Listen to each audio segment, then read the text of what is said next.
Dahulu kala ada seorang raja yang memiliki 10 orang putri yang cantik-cantik.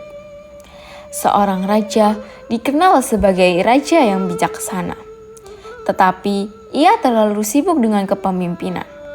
Karena itu, ia tidak dapat mampu mendidik anak-anaknya. Istri sang raja sudah lama meninggal dunia ketika melahirkan anaknya yang bungsu. Sehingga anak sang raja diasuh oleh inang pengasuh. 10 putri itu dinamai dengan nama-nama warna. Putri-putri tersebut diberi nama Putri Jambon, Putri Jingga, Putri Nila, Putri Hijau, Putri Kelabu, Putri Oranye, Putri Merah Merona, Putri Biru, Putri Ungu, dan Putri Kuning. Meskipun kecantikan mereka hampir sama, si bungsu Putri Kuning sedikit berbeda. Ia tak terlihat manja dan nakal.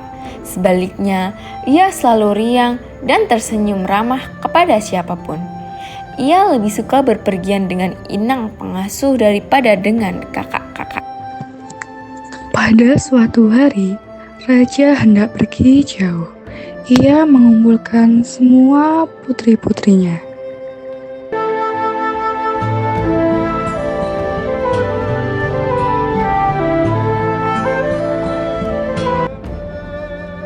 Aku hendak pergi jauh dan lama. Oleh-oleh apa yang kalian inginkan? Aku ingin perhiasan yang mahal. Aku ingin kain sutra yang berkilau-kilau. 9 anak raja meminta hadiah yang berupa mahal pada ayahanda mereka. Tetapi lain halnya dengan Putri Kuning. Ayah, aku hanya ingin ayah kembali dengan selamat. Kakak-kakaknya tertawa dan mencemoohnya. Anakku, sungguh baik perkataanmu. Tentu saja, aku akan kembali dengan selamat dan kubawakan hadiah indah buatmu. Kata sang raja. Tak lama kemudian, raja pun pergi.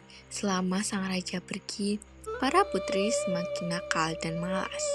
Mereka sering membentak inang pengasuh dan menyuruh pelayan agar menuruti mereka. Karena sibuk menuruti permintaan para putri yang rewel itu, pelayan tak sempat membersihkan kamar istana. Putri Kuning sangat sedih melihatnya. Karena taman tersebut adalah tempat kesayangan ayahnya.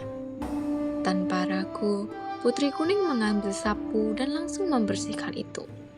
Kakak-kakak Putri Kuning yang melihat adiknya menyapu tertawa sekeras-kerasnya.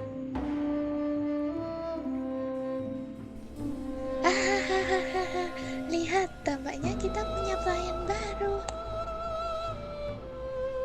Hei, pelayan, masih ada kotoran nih. Dalam hati, ia bisa merasakan penderitaan para pelayan yang dipaksa untuk mematuhi berbagai perintah kakak-kakaknya. Kalian ini sungguh keterlaluan. Mestinya ayah tak perlu membawakan apa-apa untuk kalian. Bisanya hanya mengganggu saja. Sudah aku bosan. Kita mandi di danau saja. Mereka meninggalkan Putri Kuning seorang diri. Begitulah yang terjadi setiap hari. Sampai ayah mereka pulang. Ketika sang raja tiba di istana, ke-9 putrinya masih bermain di danau. Sementara Putri Kuning sedang berada di istana. Anakku yang rajin dan baik budi. Ayahmu tak mampu memberimu apa-apa selain kalung batu hijau ini. Raja sudah mencari-cari kalung batu kuning di berbagai negara, namun benda itu tak pernah ditemukannya. Sudahlah ayah, tak mengapa. Batu hijau pun cantik. Lihat, serasi benar dengan bajuku yang berwarna kuning. Keesokan harinya, Putri Hijau melihat Putri Kuning memakai kalung baru. Wahai adikku, bagus Bagus benar kalungmu. Seharusnya kalung itu milikku karena aku adalah putri hijau. Ayah memberikannya kepadaku, bukan kepadamu. Mendengarnya, Putri Hijau menjadi marah. Ia segera mencari saudara-saudaranya dan menghasut mereka. Kalung itu milikku, namun ia mengambilnya dari saku ayah. Kita harus mengajarinya berbuat baik. Kata Putri Hijau. Mereka lalu sepakat merampas kalung itu. Tak lama kemudian Putri Kuning muncul. Kakak-kakaknya menangkapnya dan memukul kepalanya. Tak disangka pukulan tersebut menyebabkan Putri Kuning meninggal. Astaga, kita harus menguburnya. Mereka beramai-ramai mengusung Putri Kuning lalu menguburnya di taman istana. Putri Hijau ikut mengubur kalung batu hijau karena ia tak menginginkannya lagi.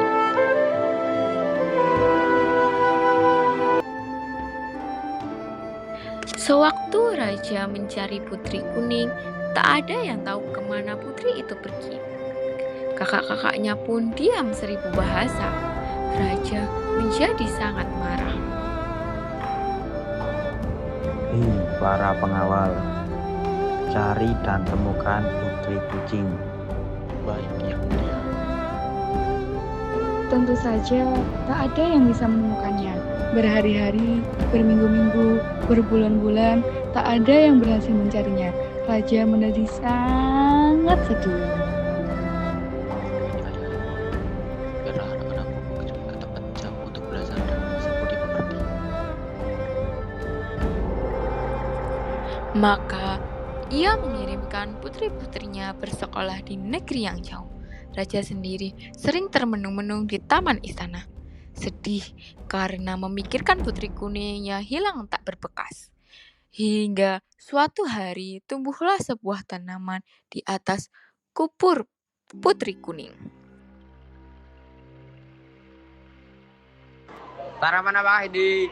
Batangnya bagaikan jubah putri, daunnya bulat berkilau pakai kalung batu hijau, bunganya putih kekuningan dan sangat wangi. Tanaman ini mengingatkan pada Putri Kuning. Kata raja dengan sangat senang. Sejak itulah bunga kemuning mendapatkan namanya. Bahkan bunga kemuning bisa digunakan untuk mengharumkan rambut. Batangnya dapat dipakai untuk membuat kotak-kotak yang indah. Sedangkan kulit kayunya dapat dibuat orang menjadi bedak. Setelah mati pun Putri Kuning masih memberikan kebaikannya.